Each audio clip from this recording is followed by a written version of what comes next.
Today I would like to talk to you about boundaries. There are a lot of misunderstandings around both setting them and having to accommodate them. You hear so much about setting healthy boundaries and how important it is to have them, almost as if you're not one of the boundaried up individuals, you're not somehow part of some in-crowd, and there is something truly amiss, or you're rocking some kind of floor that's going to trip you up. Somehow we don't naturally associate boundaries with compassionate or empathetic people, but instead those of us who are unavailable and or super sorted out in a way that's either scary or enviable, because they know something that you don't, how to keep the bad guys away, because they don't stand a chance with them in the first place. I used to really want to be one of those people until I figured out how to become one, being secure through self-care. And this is so key. So how about becoming aware, and how about employing self-care? Some of those people who employ boundaries without any kind of inner evident struggle have their own kind of struggle going on. The ones that are not coming from a natural place of security, but instead from a place of avoidance that might look as though it's all easy and they live comfortably, but actually their untouchable boundary place is caused by a deep fear of vulnerability in a fortress built of their own design. I think there is a dichotomy out there in the relationship wilderness, whereby what is okay for us and in turn also not okay, individually differs so much because we are individuals and unique, and each one of us with our own history and emotional tapestry. So who's to say what is right or wrong here? Maybe it might be helpful to take different scenarios and give a little guidance around those. So here's when we're dealing with someone who says one thing and does another. Let me explain that. This is the hallmark of a person who's coming from a place where the boundary's origin is from fear of intimacy and vulnerability. But this doesn't kick off until the exchange moves from being a possibility to being something more established that has expectations. This is where the hook is. The trouble here is that you're already on board and available for them to disembark because you've already invested in what you thought you had together. Personally, I find this scenario is something I can't stand because it reeks of being played to me and someone who is wasting my time for their own unenlightened issues. Because odds are you're really feeling the shift, and they are feeling you feeling it. This is a reveal, a sea of waving red flags for me. And if I have, or you have invested in that kind of person, the message you begin to get is that you're not worth enough for them to show up properly. And properly being the key word here. Well, that is what I used to believe, and it didn't feel good. I just don't go there anymore. So please don't go there either, because this feels absolutely awful. The truth is, though, that the message, this is not the message you get about you. The message, if you're in this space and you haven't done the work on this, is that there's something bad about you. But it's not. It's about their fear and their poor values. And it has zero to do with who you are and what your value as a person is. Here's what to do if this happens. Here is where the boundary needs to put in place. It needs to be put in place right in this wound, right in this imbalance. Your boundary around theirs. If this has happened more than once, they're saying one thing and then doing another thing, or nothing, and the first time there was no accountability, It is also important to assume the best may be the first time about the person at this stage. But somehow you already know where this is going to go, and somehow your gut will be telling you the same thing. Here you have a choice. What comes first? Do you bury and hide the fact that it didn't feel good for you? No, you don't. Risking a connection with the person who does this? No. Because it is up to us to draw the line in the sand, not the other person. We don't have to do this aggressively though, but we can do it honestly. Put the boundary in place. Authenticity and all the good feelings that you have with authenticity and all that goes with this will be yours. And that feels so different, and it feels so empowering. And the more you do it, the more easy it becomes to do, because it becomes more commonplace for you. It's an experience that you've had before, that you've had a good result with. So what does the boundary look like? Something like this. You basically flag it up and call it out. Sounds simple enough. However, it can take a bit of courage to do if you're not accustomed to putting yourself first, which is tricky for a person who is anxiously attached and more comfortable pleasing. But this ends up as a resentment, and resentment ends up taking things out of perspective. When all comes tumbling out in one heap, like a cupboard that has too many things in it to stay shut, there is always a mess to sort out.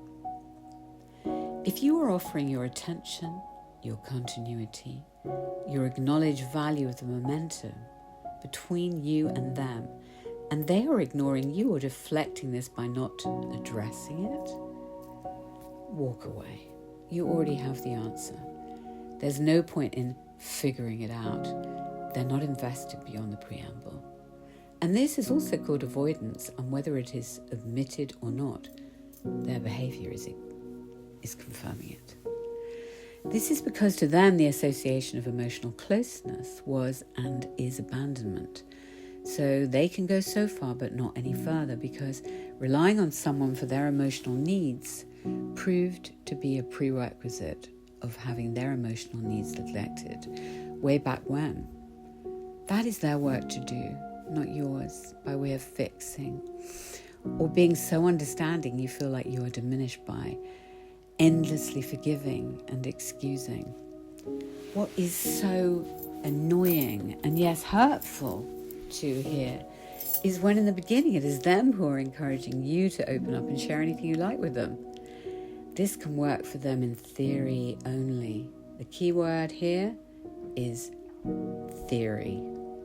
Real life needs real exchange that is mutual, caring and respectful, not transactional. However, when there is an expectation felt by them, this will then somehow you will be hearing a little bit less. It might start out maybe as just a day, and then it becomes a couple of days, and then that becomes a week. And where are they going to go with that? Because nobody is that busy. And even they will run out of ways to deflect this. The world does not tolerate fiction indefinitely. I heard somebody say once, and it's so true. If they can see this, then there is absolutely room for a real conversation to take place. If they have accountability, that can lead somewhere good between you if you're wanting to flag this up and it's seen by them as something they need to do something about. But if they need to deny it, then forget it. In fact, when an avoidant person feels that things are really good, this can also trigger a need to run and deflect and dilute by creating distance. I've written quite a lot of articles about that maybe might be helpful for you to refer to. This can present itself in many forms: ghosting, being busy, being overcommitted, being free, and then constantly rearranging. It's crazy making stuff. So don't go there. Don't talk to anyone else about it. endlessly, like your friends. Find your therapist and talk to them, because figuratively speaking, Elvis has already left the building. Your boundary is yours by way of leaving it there, letting go of the other side of the push and pull rope, your exit. They'll feel that. They won't say, but they will feel it. And yes, I know how absolutely infuriating that is, but it is the only way to get this and them out of your head. Emotional attachment through silence. Personally, I think this can be one of the most powerful boundaries you can employ. Here's why. What happens when someone who has presented themselves as someone who cares, who is in your corner, who is in a regular, supportive exchange with you, and then kind of vaporizes and denies and deflects the noted absence so that you can never discuss it, is that you will feel inevitably disappointed. And if you are left with no opportunity through their denial and deflecting, but to be holding the unaddressed disappointment, the one thing to do in that case is offer your silence. Here, in the silence, is where you regain your dignity. Here, in the silence, is where you regain your power. In your silence, they are left with your no response. What this looks like to them will be that their stance is no longer having an effect on you, and there will be no asking or noticing, so they're left holding their own destructive tools of absence and what is unaddressed. These are now useless to them without the effect they cause or the control they wield, and slowly you will become accustomed to the change that your day will not contain contact with them anymore, and the potential and significance you thought and felt and bestowed upon this person will realize and alchemize as changed, and therefore it will no longer resonate as a loss. Poor exchange between two people that is one thing 1 minute and then one thing the next, is too vexing to be given a regular place in your day or your life or your thoughts or your considerations. It is far more about another's execution of control over their complex emotions, and they're using their control over you as a balm for them, which they sourced through and by false offers of fealty and allegiance. It is a weaponization and comes from a person who at best is in denial of their own behavior and unaccountable, and at worst, a person who is going to bring you nothing except empty promises and always jam tomorrow. With your silence, you can regain your own emotional equilibrium and focus. This is a boundary through your own silence that says, no, this is not okay, and your need to explain has become exempt through their devaluation of the exchange you thought you had together. If you're finding that you're having to figure out why another person is behaving in a low quality way a lot of the time, or it is lovely and then disappearing through denial, deflection or ghosting, then the sooner you can employ a boundary, the better. Call it out from the get-go, and if this is met with lack of care and no change, what will be on offer to you won't be worth having. At this stage, you can say that it is not working for you and give them an opportunity to be accountable. Sometimes when this is done, you might get a slight adjustment, but if it slips back into another rerun, the writing is on the wall by way of what they are not doing despite what they say. Learning to put a boundary in place and when to put one there will be something that protects you from a lot of disappointment and sadness. So don't act as if nothing has happened.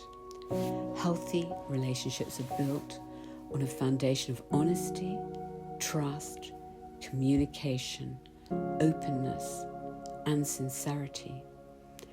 Or you know, what if they don't contain these things with someone who is going to be in this kind of exchange with you, then please pass on this, because when this kind of nonsense is going on, This can be the beginning of something that will haunt you and hurt you, and it will rob you of your peace and your well-being. It's emotional theft. Going in to fix it will be a waste of your energy and your inner peace.